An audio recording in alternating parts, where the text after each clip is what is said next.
Hello, and welcome back to The Good, the Bad, and the Poorly Written. If you're new here, my name's Luke. I'm a writer, director, and film editor. In this series, we're taking a look at my first feature screenplay and seeing if we can make it a bit better. The script is titled Crime at 6,200 Feet. It's a neo-noir about a ski bum living in South Lake Tahoe who decides to investigate a crime. I wrote it when I was a ski bum living in South Lake Tahoe. I mean, just look at that goggle tan. The format of the episodes goes something like this. I'll read a bit of the original, talk about what does or doesn't work, then present a revised version and tell you why I changed what. In the last episode, we looked at a couple of scenes where Sam, the protagonist, first learns about the crime that sets the plot in motion. Today, we're going to take a look at the next 4 scenes where he finds another clue and decides to investigate the crime. As always, if you want to follow along, I've uploaded a side-by-side PDF that you can find in the description down below. All right, let's get into it. Scene 5. Exterior, Charlie's house, continuous. Sam looks at the print for a moment. Did you guys see this? Yeah, we seen it. Big shoe. Yeah, 13 or some. Sam walks out, carefully watching his step on the icy driveway. His eyes catch something brown on the snow. Bending over, he realizes that it is half a cigar, partially smoked and smashed flat. He turns around and goes back to the house. John is just shutting the door. Sam puts his hand on it, stopping it. He puts his face to the crack and looks in. Hey, do any of you smoke cigars? No. No. Been rolling any blunts? Not in a couple of months. Why? Just Curious. wondering if you knew a good place to get them around here.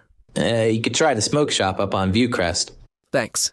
Sam waits until the door shuts and then scoops up the cigar. He pulls a crumpled napkin from his jacket pocket and unfolds it. He begins to wrap the cigar, but pauses briefly to smell it. He pauses and looks up, puts it in his pocket, and runs over to the car which Hammett has pulled up to the front of the driveway. Cut to. The 2 things that bother me the most here are the convenience of Sam finding both the clues and the retreading of ground, both from a character and plot perspective. First, the convenience.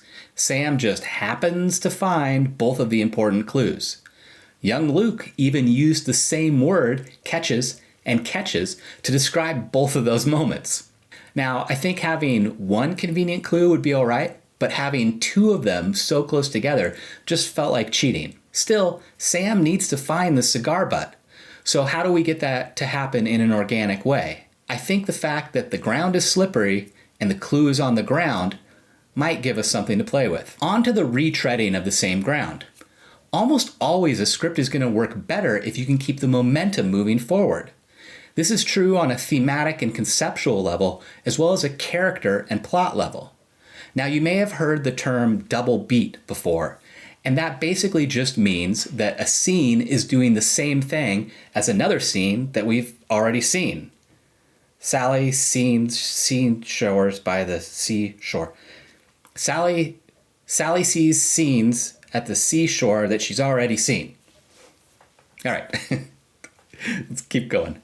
We're too early in the script to know if there's really any character growth repetition, but imagine for a moment that Sam decided to investigate, then decided not to, then decided to investigate again.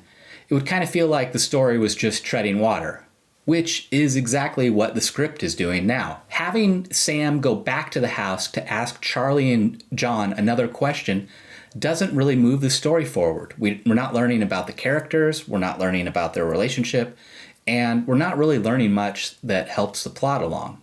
Now, finding the cigar is an interesting and important detail, and the fact that Sam noticed it says something about his character. But I think we can deliver that info in a way that keeps the story moving forward. Let's take a look at a revised version.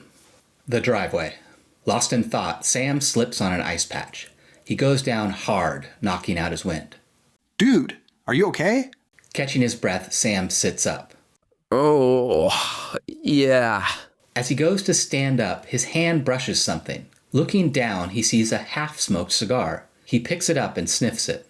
Hey, do Charlie or John smoke cigars? They smoke blunts. Why? Do you know where they get them? I don't know. There's a smoke shop at the top of Viewcrest. Pocketing the remains of the cigar, Sam gets up and joins Hammett in the...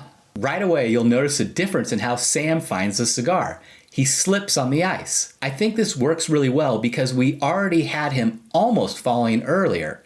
So having him fall now feels natural and organic. It's also a good example of setup and payoff. In scene 3, we set up that the driveway is slippery. And here in scene 5, we have a character slip on the driveway. The next big difference is that the scene is now way shorter. Sam doesn't need to go back to Charlie's house to ask more questions because he has Hammett right next to him.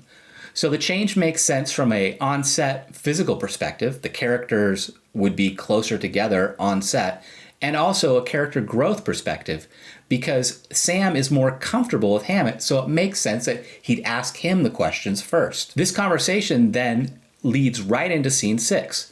So let's take a look at the original now. Scene 6, interior, Hammett's car, continuous.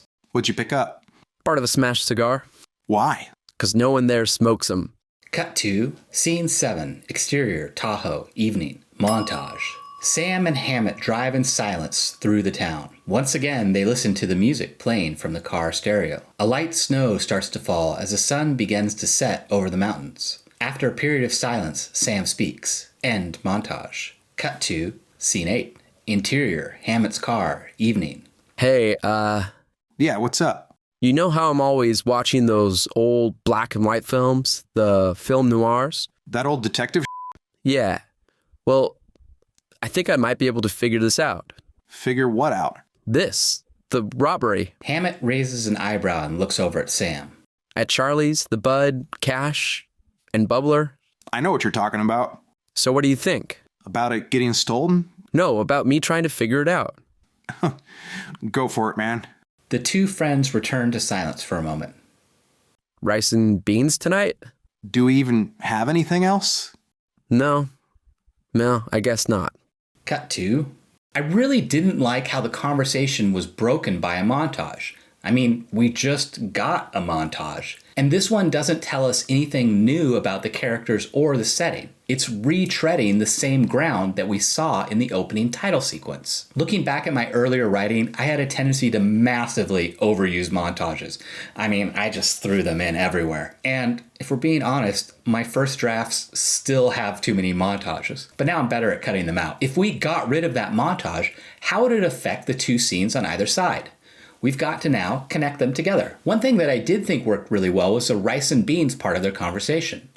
Like with the mattress on the floor, the fact that they don't have anything else to eat really says a lot about where they land socioeconomically.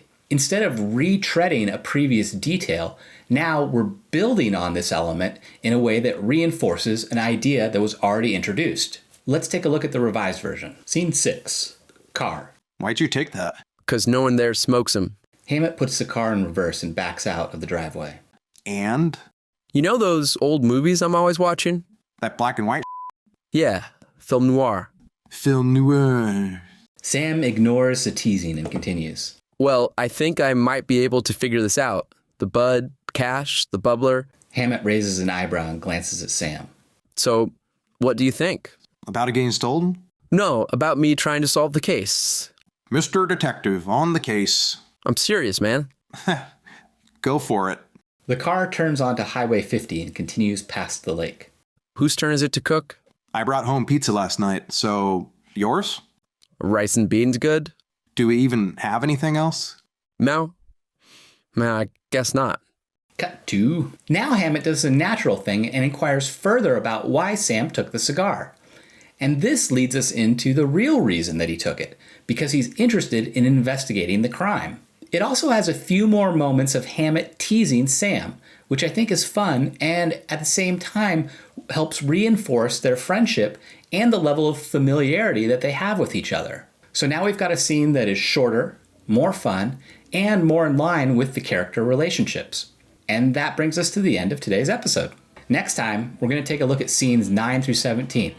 Now, don't worry, they're pretty short scenes, but there is a lot of retreading, so we're going to have some cutting to do. Until then, be good and write well.